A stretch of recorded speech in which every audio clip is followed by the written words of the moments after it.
Boa noite a todos, graças e paz, irmãos. Estamos começando mais um culto. Vamos começar agradecendo ao Senhor em oração, porque Ele nos permitiu nos reunir para adorar o seu santo nome, pedir a Ele que receba o culto que vamos prestar a Ele. Oremos. Nosso Deus, Pai amado, nós queremos te dar graças ao Pai e render glórias ao teu nome, porque o Senhor nos permitiu nos reunir como igreja para te adorar, para cultuar o teu santo nome, Pai. Abençoa esse culto, abençoa os louvores, as orações, o estudo da palavra, meu Deus, que vamos fazer, que tudo seja feito para a honra e para a glória do nome de Jesus e jamais para a nossa própria honra, Pai. Mas que o Senhor receba toda a adoração que lhe é devida. Perdoa os nossos pecados para que possamos te adorar em espírito e em verdade. No nome de Jesus, o nosso Senhor e nosso Salvador, nós te oramos agradecidos por todas essas coisas. Amém. Vamos cantar um hino do cantor cristão, irmãos? O hino é o hino 7, Maravilhas Divinas.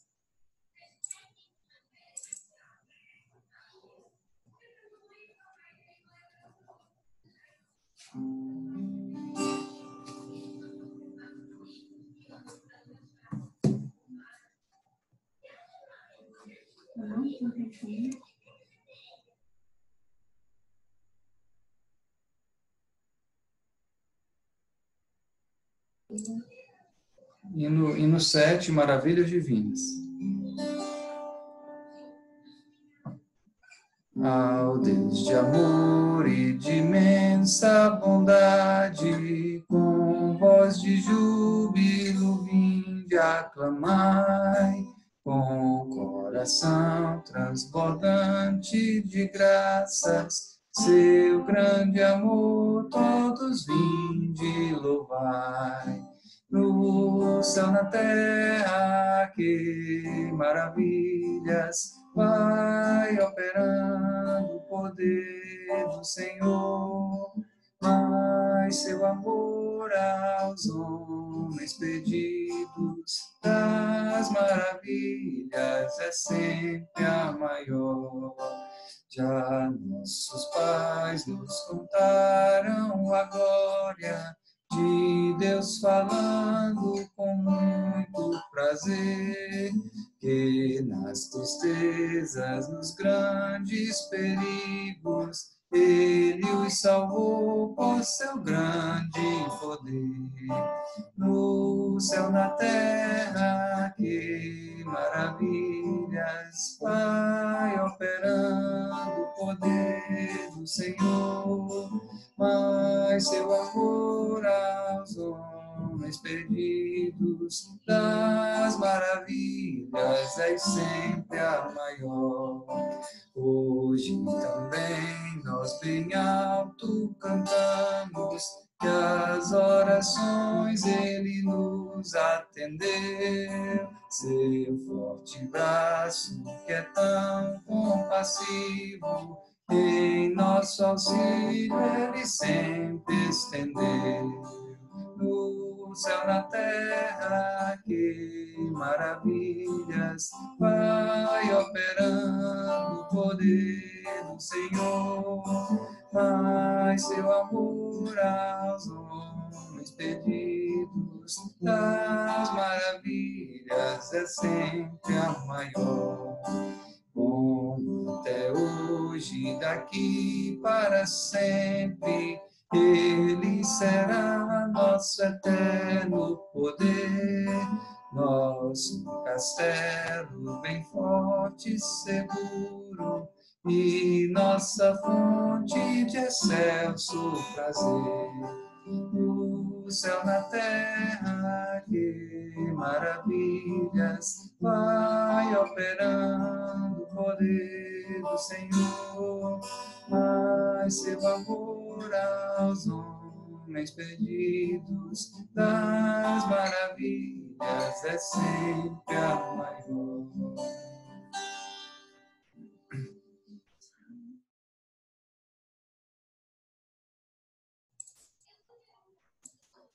Vamos fazer uma leitura bíblica, irmãos? Deixa eu mostrar aos irmãos o texto que vamos ler, é o texto de 1 João 4.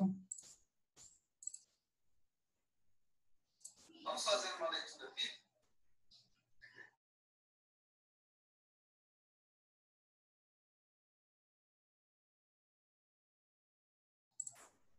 João 4, a partir do verso 7.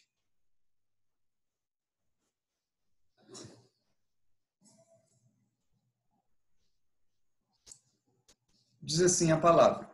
Primeira carta de João, capítulo 4, versículo 7. Amados, amemo-nos uns aos outros, pois o amor procede de Deus. Aquele que ama é nascido de Deus e conhece a Deus. Quem não ama não conhece a Deus, porque Deus é amor. Foi assim que Deus manifestou o seu amor entre nós. Enviou seu Filho unigênito ao mundo para que pudéssemos viver por meio dele. Nisto consiste o amor, não em que nós tenhamos amado a Deus, mas em que ele nos amou e enviou seu Filho como propiciação pelos nossos pecados. Amados, visto que Deus assim nos amou, nós também devemos amar-nos uns aos outros. Ninguém jamais viu a Deus. Se nos amarmos uns aos outros, Deus permanece em nós, e o seu amor está aperfeiçoado em nós. Sabemos que permanecemos nele e ele em nós, porque ele nos deu seu Espírito. E vimos e testemunhamos que o Pai enviou seu Filho para ser o Salvador do mundo. Se alguém confessa publicamente que Jesus é o Filho de Deus, permanece nele e ele em Deus. Assim conhecemos o amor que Deus tem por nós e confiamos nesse amor. Deus é amor. Todo aquele que permanece no amor, permanece em Deus e Deus nele. Dessa forma, o amor está aperfeiçoado entre nós, para que no dia do juízo tenhamos confiança, porque neste mundo somos como ele. No amor não há medo, pelo contrário, o perfeito amor expulsa o medo, porque o medo supõe castigo. Aquele que tem medo não está aperfeiçoado no amor. Nós amamos porque ele nos amou primeiro. Se alguém afirmar, eu amo a Deus, mas odiar seu irmão, é mentiroso, pois quem não ama seu irmão a quem vê, não pode amar a Deus a quem não vê. Ele nos deu este mandamento: quem ama a Deus, ame também a seu irmão. Que o Senhor nos ajude a vivermos aperfeiçoados nesse amor, sem medo do futuro, sem medo do dia em que Jesus vai voltar, porque somos seus filhos amados, e que provemos, testifiquemos desse amor, amando-nos uns aos outros. Nós vamos louvar ao Senhor com mais um hino. Esse hino é bastante conhecido e bem bonito, que é do grupo Logos, Autor da Minha Fé.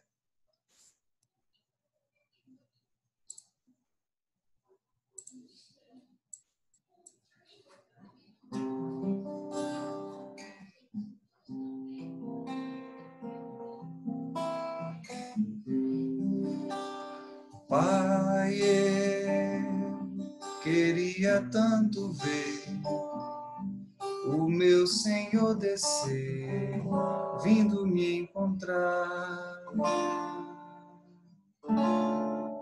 Eu posso até imaginar a refulgente glória do Senhor Jesus, transpondo as brancas nuvens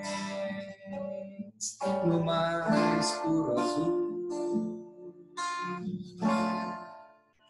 onde nem sul nem norte existirá.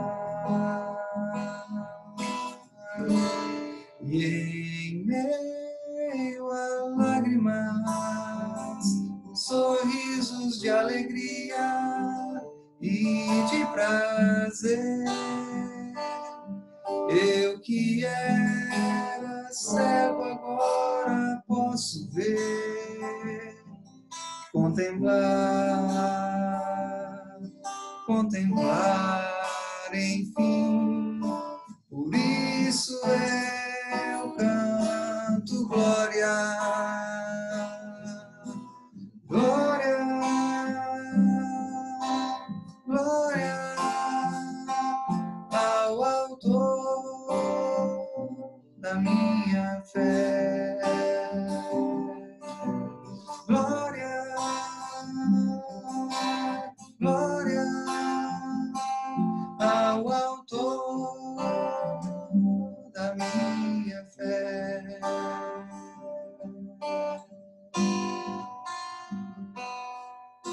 Ó Pai, eu queria tanto, tanto ouvir o som que vai abrir o encontro triunfal,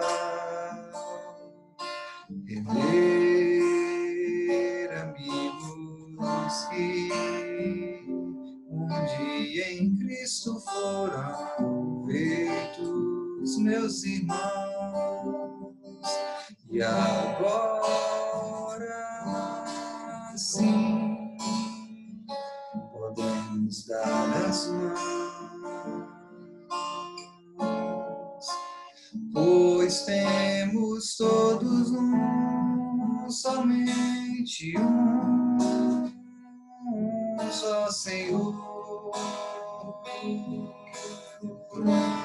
Eis o consolo que envolve a minha vida, o meu Senhor Jesus, que foi morto sim naquela cruz, voltará, enfim. Por isso eu canto glória, glória, glória ao autor da minha fé. Glória, glória ao autor da minha fé.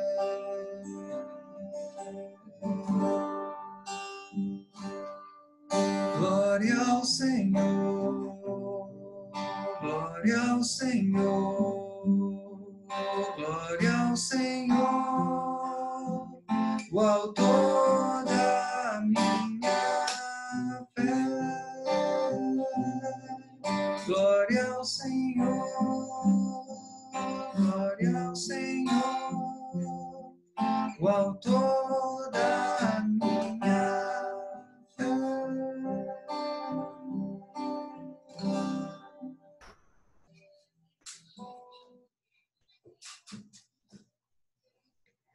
Bem, vamos orar mais uma vez, antes de iniciarmos o estudo da Palavra de Deus. Queria convidar a todos para que, em reverência, possamos curvar nossas cabeças e pedir ao Senhor que nos abençoe, que Ele nos dê a iluminação do alto, para que possamos, todos aqueles que nos ouvem, aqueles que são da igreja, aqueles que já são cristãos, aqueles que não são cristãos, que o Espírito Santo possa iluminar as nossas mentes para que venhamos a compreender aquilo que Deus nos revelou por meio da sua palavra. Vamos orar? Senhor Deus e Pai amado, nós te agradecemos, Senhor, porque o Senhor nos dá liberdade para te louvar, meu Deus. Te agradecemos porque temos a Jesus como o Salvador das nossas vidas e a nossa esperança está depositada somente em Ti. Queremos pedir, ó Pai, nesse momento em que vamos com reverência, com humildade, estudar a Tua Palavra, que o Espírito Santo do Senhor nos ajude, nos guardando do erro e abençoando a todos aqueles que ainda vivem com medo, que ainda vivem com uma incerteza, ó Pai, da vida eterna. que o Espírito Santo convença-os do seu pecado, da justiça de Deus e do juízo vindouro, Pai. No nome de Jesus, nós te agradecemos por tudo que o Senhor tem feito. Amém. Irmãos, nós, na semana passada, não pudemos concluir o estudo sobre a terceira má notícia do Evangelho, que são as obras. Então, eu gostaria de fazer esse estudo hoje. Vamos fazer um breve resumo do que já vimos e vamos estudar o que a Bíblia fala no que diz respeito à salvação em relação às boas obras. Nós, sempre nas sextas-feiras, pela graça de Deus, estamos estudando o Evangelho. O Evangelho, que o apóstolo Paulo diz que é o poder de Deus para salvar aquele que crê. O Evangelho é quem nos salva, somos salvos por meio deste Evangelho. E esse é o texto que eu sempre tenho destacado entre os irmãos, que ele é um resumo do Evangelho feito pelo próprio apóstolo Paulo em 2 Coríntios 15, do 1 ao 4. Nesse texto, o apóstolo Paulo escreve para aquela igreja, uma igreja muito problemática, muito cheia de defeitos, os irmãos eram briguentos, os irmãos gostavam de fazer divisão, tinha uns que gostavam de aparecer e chamar atenção para si, mas uma igreja que o apóstolo Paulo amava, orava, trabalhava por ela, e ele vai escrever nessa primeira carta, nesse texto do capítulo 15, o seguinte texto: Irmãos, quero lembrar-lhes o evangelho que lhes preguei, o qual vocês receberam e no qual estão firmes. Por meio deste evangelho, vocês são salvos, desde que se apeguem firmemente à palavra que lhes preguei. Caso contrário, vocês têm crido em vão. Pois o que primeiramente lhes transmiti foi o que recebi, que Cristo morreu pelos nossos pecados, segundo as Escrituras, foi sepultado e ressuscitou ao terceiro dia, segundo as Escrituras. Para o estudo de hoje, vamos falar das obras, eu destaquei essa parte desse texto, por meio deste evangelho, vocês são salvos. Nós, os cristãos, aqueles que cremos em Jesus verdadeiramente, aqueles que se apegam firmemente à palavra da verdade, né? Se você crê, mas a sua crença não está baseada na Bíblia, Paulo diz que você tem crido em vão. Nós somos salvos por meio do Evangelho. Esse Evangelho não é um Evangelho de homens, porque Paulo falou assim, lhes transmiti o que recebi. Ele não inventou o Evangelho. Ele não criou, junto com os outros apóstolos, o Evangelho. Ele recebeu o Evangelho do próprio Senhor Jesus. Ele dá essa informação na carta aos Gálatas. Então, nós vamos falar sobre as obras. E o nosso argumento, baseado, claro, nas Escrituras, é que as boas obras não funcionam. Não funcionam para quê? Não funcionam para salvar. Ninguém pode ser salvo por praticar ou deixar de praticar boas obras. Isso quer dizer que as obras não são importantes na vida do cristão? De forma nenhuma, e nós vamos ver isso hoje à noite. É da natureza humana tentar justificar suas ações. O que é isso? Se você chegar para qualquer pessoa, e até mesmo você, quando pego no erro, quando pego no engano, né, fazendo alguma coisa que é errada, que não devia fazer, as pessoas vão justificar a sua atitude. Sempre vão dizer, não, eu agi assim, mas é porque aconteceu tal coisa na minha vida. Não, eu só faço isso porque primeiro alguém fez isso comigo. Ou, não, é verdade, você descobriu que eu faço essa coisa de errado, mas tem gente que faz pior. Então, nós sempre tentamos justificar as nossas ações, o nosso erro, o nosso pecado. Passamos a vida toda tentando convencer aos outros e a nós mesmos de que nós somos uma pessoa boa. Você passa a vida toda se enganando, dizendo para você mesmo que você é uma boa pessoa e tentando convencer as outras pessoas de que você é uma boa pessoa. Pastor, você está dizendo que eu não sou uma boa pessoa? Estou. Ninguém é bom. não é só você. Nós podemos enganar a nós mesmos e as outras pessoas, mas não podemos enganar a Deus. Veja o que diz o texto da primeira carta de João 1,8. Se afirmamos que estamos sem pecado, enganamo-nos a nós mesmos, e a verdade não está em nós. Se alguém afirma que é bom, essa pessoa afirma que não tem pecado. Bom, na perspectiva bíblica, é quem não tem pecado, quem é justo. E se alguém disser que não tem pecado, essa pessoa é mentirosa. A Bíblia está dizendo, a verdade não está em nós, se dizemos, se afirmamos que estamos sem pecado. Estamos nos enganando, ou tentando nos enganar. O texto de Eclesiastes 7:20 diz assim: todavia, não há um só justo na terra, ninguém que pratique o bem e nunca peque. Esse texto ele é muito claro.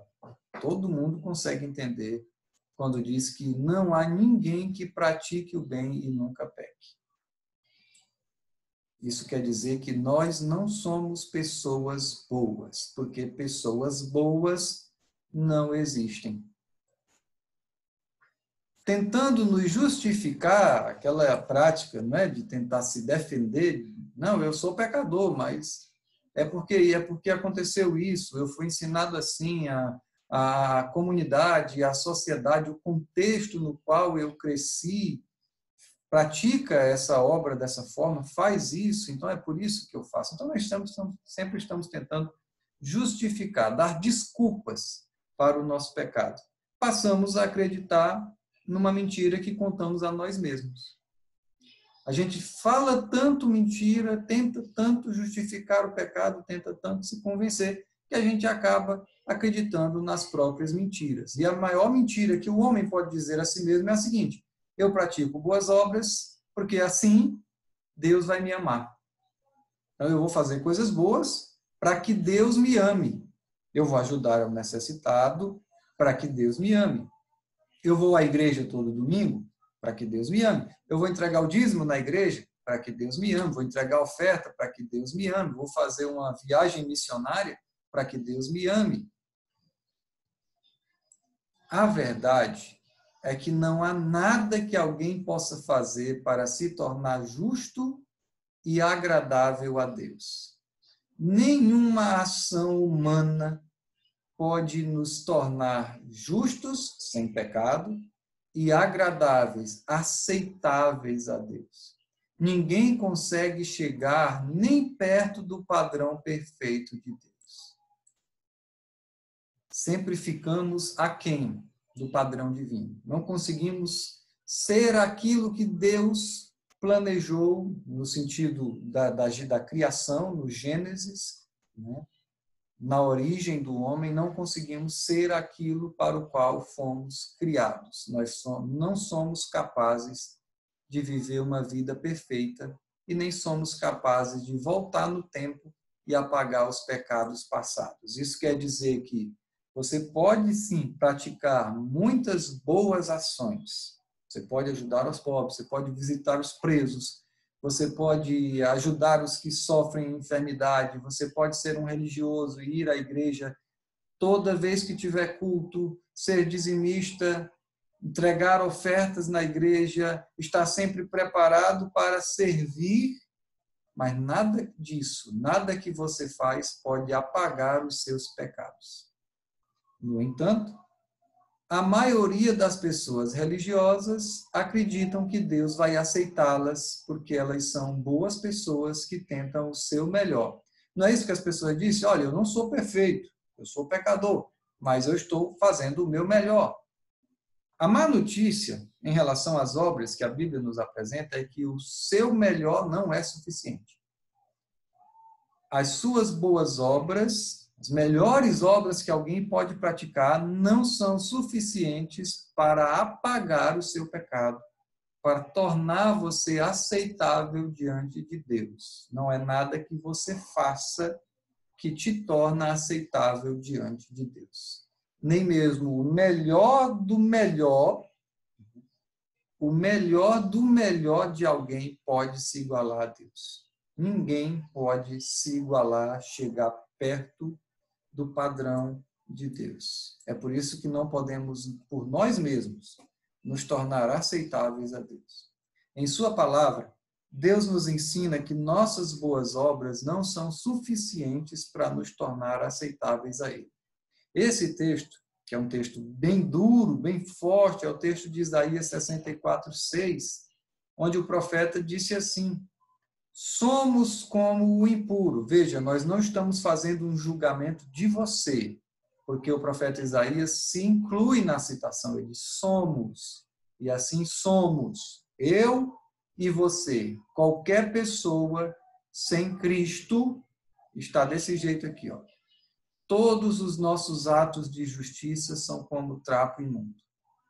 Tudo aquilo que nós consideramos o melhor dos melhores são como trapo imundo. Murchamos como folhas, e como o vento as nossas iniquidades nos levam para longe. Iniquidades é outra palavra na Bíblia para se referir a pecado. Então, assim como o vento leva as folhas secas, o pecado nos leva de um lado para o outro, nós vivemos à mercê do pecado. Outro texto diz assim: sabemos que ninguém é justificado pela prática da lei, mas mediante a fé em Jesus Cristo. Assim, nós também cremos em Cristo Jesus para sermos justificados pela fé em Cristo e não pela prática da lei. Porque pela prática da lei ninguém será justificado. Não interessa se você é um cristão, um religioso, que obedece, ou pelo menos se engana dizendo que obedece à lei de Deus. Nenhum ser humano, homem, mulher, criança, é capaz de seguir a lei plenamente, de obedecer sequer aos 10 mandamentos, ao decálogo, aquele que foi entregue por meio de Moisés para Israel. Ninguém pode cumprir a lei. Se ninguém pode cumprir a lei, ninguém pode ser justificado por meio da lei, pela prática da lei. Veja que Paulo, ele é categórico em dizer aos Gálatas: pela prática da lei ninguém será justificado. O que é ser justificado? Ser justificado é ser considerado justo. Tá? É alguém que foi pego no erro, vamos pensar aqui no exemplo de um criminoso, que foi julgado e considerado culpado, mas ele foi justificado porque alguém pagou a pena em seu lugar, porque houve uma fiança, porque depois uma nova prova surgiu e provou-se que ele, na verdade, era inocente. Então, ser justificado é ser considerado inocente, ser considerado justo. Ninguém vai ser considerado justo diante de Deus pela prática da lei. Então, se você pensa em viver a sua vida praticando a lei para se tornar aceitável diante de Deus, saiba que a sua prática é vã. Se você vive a sua vida cristã confiando em Cristo, crendo, né, que Jesus Cristo te justificou na cruz, e você pratica a lei, mas não para alcançar mérito diante de Deus, tudo bem. A prática da lei não vem com a tentativa de se justificar diante de Deus. O texto de Efésios 2, 8 e 9 é o texto-chave desse estudo, quando nós falamos em relação às obras, porque o apóstolo Paulo aqui é muito claro, ele diz: vocês são salvos pela graça, por meio da fé. Isto não vem de vocês, é dom de Deus. Não por obras, para que ninguém se glorie. Você viu como é muito claro? Ninguém pode ser salvo pelas obras. Ninguém pode ser salvo pela sua religiosidade. Ninguém pode ser salvo porque é pastor, porque é presbítero, porque é diácono, porque canta na igreja. Nada disso. Ninguém pode ser salvo porque ajuda os pobres. Ninguém é salvo porque ajuda os doentes. Todas essas coisas são um efeito da salvação. São produto da salvação. A salvação, ela é concedida gratuitamente.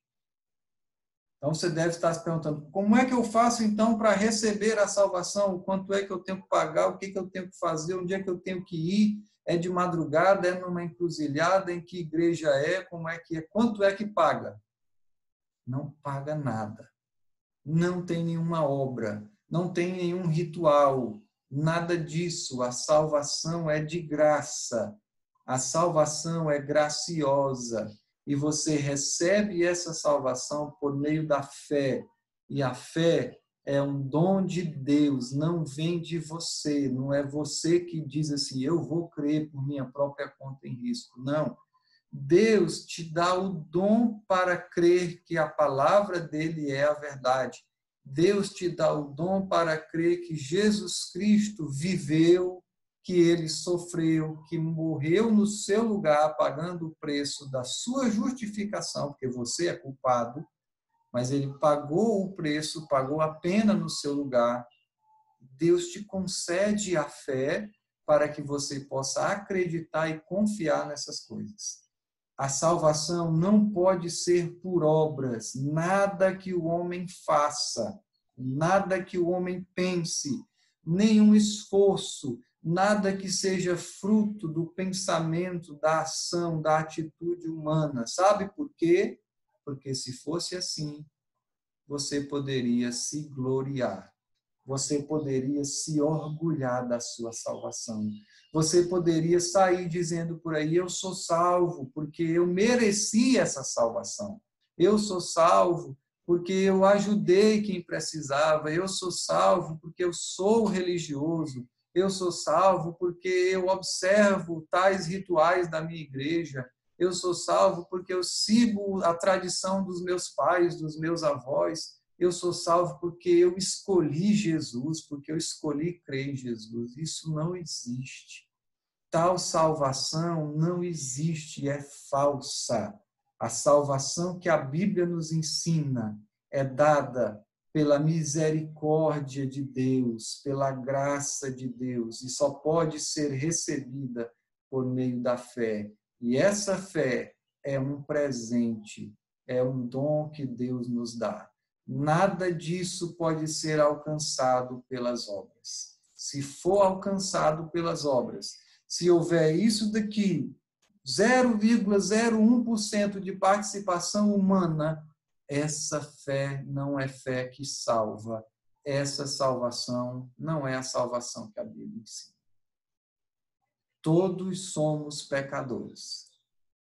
E porque somos pecadores, vivemos caminhando, cada um à sua própria maneira, fazendo aquilo que dá na telha, fazendo aquilo que a gente acha que é certo, fazendo aquilo que dá prazer, fazendo aquilo que a gente acha que vai nos trazer um resultado bom. Mas não há nada que possamos fazer no que diz respeito a merecer a salvação. Nada. Nenhum ser humano merece a salvação que Jesus oferece. É por isso que ela é um presente. É por isso que ela é dada gratuitamente. Acontece que nós vivemos em uma sociedade que inverteu tanto os seus valores, e aí se você já viu uma criança fazer isso, você vai me entender. Quando você dá um presente para uma criança, a criança fica triste e diz que merecia um presente melhor. Ora, mas é um presente. É algo que eu estou dando, não é por merecimento. Então, nós crescemos com a impressão de que nós merecemos coisas boas de Deus. Deus é meu pai, ele tem que me dar coisas boas. Onde é que está escrito isso na Bíblia, meu irmão? O que a Bíblia diz é que a justiça de Deus seria condenação para todos, porque todos pecaram. Todos estão destituídos da gloriosa presença de Deus.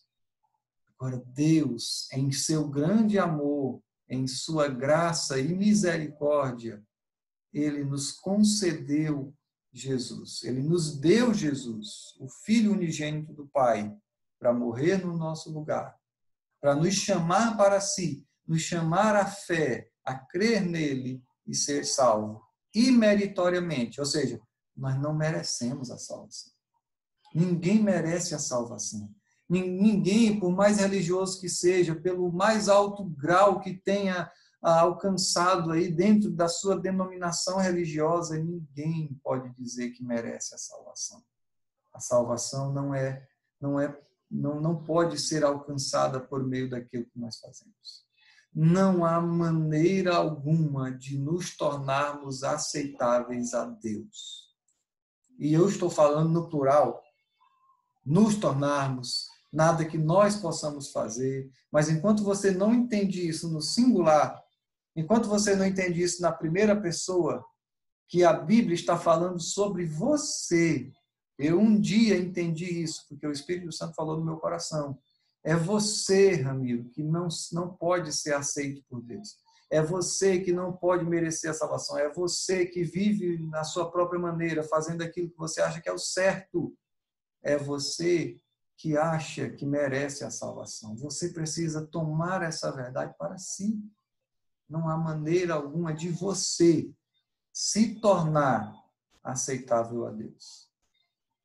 Falando sobre a promessa da vinda do Espírito Santo, pouco tempo antes da sua morte, né, o Senhor Jesus disse o seguinte: quando ele vier, ou seja, quando o Espírito Santo vier, quando desse início ao ministério do Espírito Santo, que é o ministério que estamos vivendo atualmente, ele convencerá o mundo do pecado, da justiça e do juízo. João 16:8. É o Espírito Santo que convence as pessoas de seus pecados através da pregação do Evangelho de Cristo. É por isso que Paulo diz: por meio deste Evangelho vocês são salvos. Sempre que alguém ouve o Evangelho de Jesus, o Espírito Santo fala com essa pessoa. E aqueles que são chamados por Deus, aqueles que são os eleitos de Deus, o Espírito Santo convence e chama com uma vocação irresistível. E as pessoas vão até Jesus e creem em Jesus. O que o Espírito Santo faz é convence você de que você é pecador, convence você do pecado, ele convence você da justiça de Deus. Qual que é a justiça de Deus? A justiça de Deus é: eu sou pecador, então eu mereço ser condenado. Eu sou pecador, então a justiça de Deus diz que eu devo ser condenado. Só que a minha condenação já aconteceu em Cristo. Cristo foi condenado no meu lugar. Agora, quem não crê nisso será condenado no final. E aí vem o juízo. Então eu sou convencido do pecado, eu creio que Jesus foi punido no meu lugar. Se sim, glória a Deus, mérito de Cristo, fui salvo pela graça. Se eu não creio, só resta para mim o juízo final. Quando o Espírito Santo faz isso, ele te convence que seu pecado é totalmente inaceitável. É totalmente oposto à retidão de Deus. Você não pode ter comunhão com Deus por causa do seu pecado. E aí o Espírito Santo abre seus olhos para a justiça de Deus. E essa justiça pede que seus pecados sejam punidos com a morte eterna. Já estudamos a morte eterna, que é a separação de Deus para sempre. Quando isso acontece com você, você é salvo pela graça de Deus por meio da fé no sacrifício de Cristo. Você entende? Não, Jesus já pagou o preço por mim. Jesus morreu no meu lugar. Então, isso é ser salvo. Não é dizer, eu fiz isso, fiz aquilo, sou isso, e aí Deus me salva. Não, é Cristo morreu no meu lugar, ele pagou o preço pelo meu pecado, ele foi castigado e para remover a ofensa que eu fiz contra Deus. Eu creio nisso. Você é um crente. Você é um cristão. Você é um salvo. Não é nada que você fez, não é nada que você faz e nem é nada que você vai fazer. É apenas o favor de Deus que te salva do pecado e da morte eterna, da separação eterna de Deus. O objetivo dessa má notícia é fazer com que seus olhos sejam abertos, para que você perceba a gravidade da sua situação diante de Deus. Não existe nenhum remédio humano que funcione para mudar isso. Como já falei, eu não tenho nenhum ritual para que você seja purificado dos seus pecados. Eu não tenho nenhum preço que você possa pagar. Eu não tenho nenhuma ação que você possa praticar para que a sua situação diante de Deus mude. Nossas boas obras nunca poderão salvar-nos do problema da morte.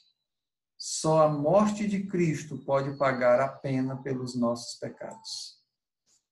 Ore ao Senhor e peça que Ele lhe conceda a sua justiça, que você seja justificado e que Ele te conceda a salvação que é dele e Ele dá a quem quiser.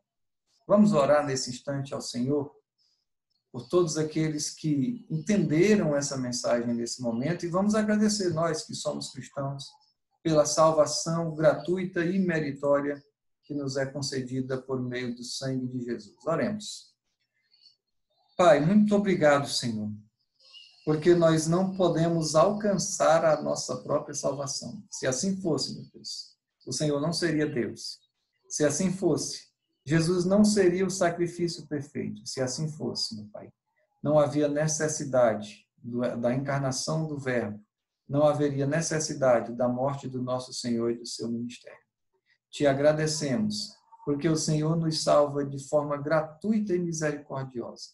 Te pedimos por todos aqueles que ainda não entendem isso, aqueles que começaram a entender, aqueles com os quais o Espírito Santo tem falado, Pai, aqueles que podem nos ouvir por meio da tecnologia, nós te pedimos por essas pessoas, que o Espírito Santo os convença do pecado, da justiça de Deus e que os salve, ó Pai, que os faça passar pelo juízo, que a morte de Cristo tenha sido eficaz para eles. Nós queremos agradecer ao Senhor pelo estudo que foi feito, pela tua palavra que foi pregada e pedir que o Senhor torne essa verdade firme em nossos corações. No nome de Cristo, nós te oramos agradecidos. Amém. Irmãos, nós estamos terminando mais um culto para a glória de Deus. Agradecemos a todos os irmãos da Igreja Batista Nova Vida que estão conosco aqui por meio do aplicativo Zoom, na sala do Zoom. Também todos aqueles que estão conosco aí no Facebook da igreja, o Facebook dos irmãos também, que assim que a igreja começa a live, os irmãos começam a compartilhar também.